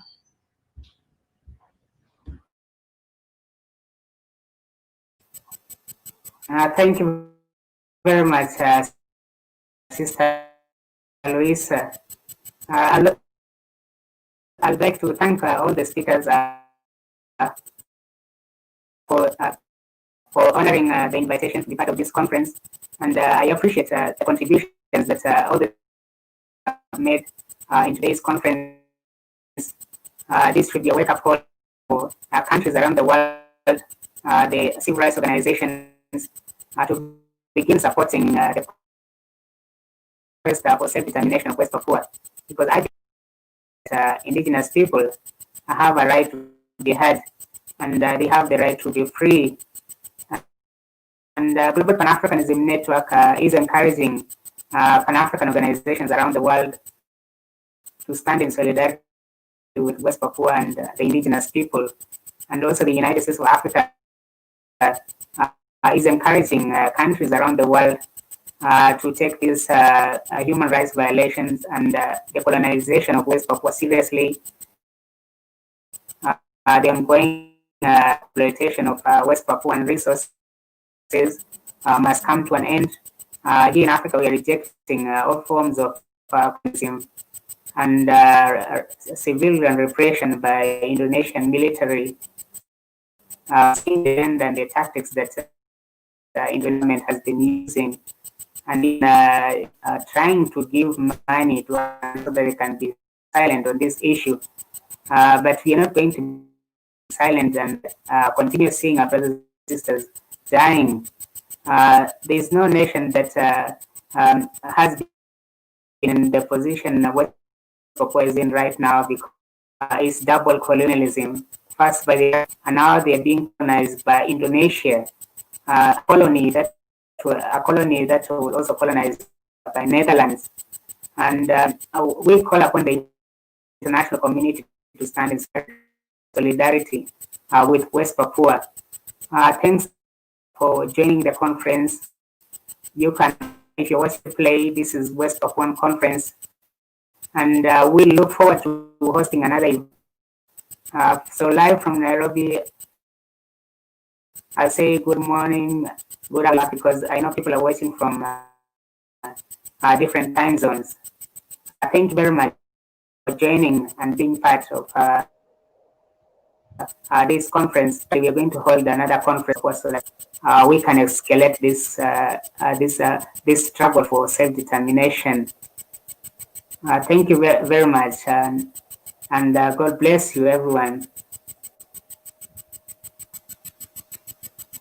Thank you.